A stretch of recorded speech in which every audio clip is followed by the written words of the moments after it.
সালাম TV, the solution for humanity।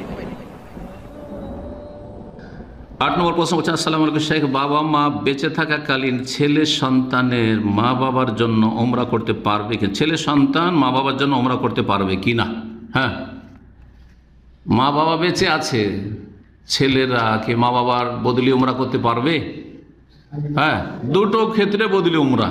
একটা হচ্ছে মারা গেলে, আর একটা বেঁচে আছে কিন্তু শারীরিক দিক থেকে বাপ মা একবার অক্ষম অচল, তখন বদলি উমরা।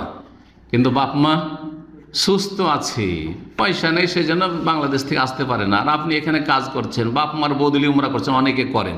এটা জায়েজ না? এইটা জায়েজ নয়। অনেকে নতুন বিয়ে করে আসে, আমি দেখেছি অনেক ভাইদেরকে নতুন বিয়ে করে এসছে, এখন তো আবেগে আছে, আবেগে শুধু গদগদ করছে, আর কি মহব্বত নতুন বিবির, আর এসেই চলেছে উমরায়। জিজ্ঞেস করলাম কিসের? বলছে আমি যে বিয়ে করে এলাম, তোমার স্ত্রীর বদলি উমরা। জায়েজ না? জায়েজ নয়, বেদাত। বেদাত।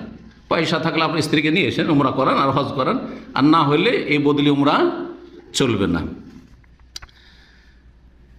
তো সেটা হচ্ছে আপনার বাবা মায়ের ক্ষেত্রে। বাবা মা যদি সুস্থ থাকেন তো বদলি উমরা নেই, আর যদি অচল হয়ে যান শারীরিক দিক থেকে, তাহলে তাদের বদলি উমরা করতে পারবেন।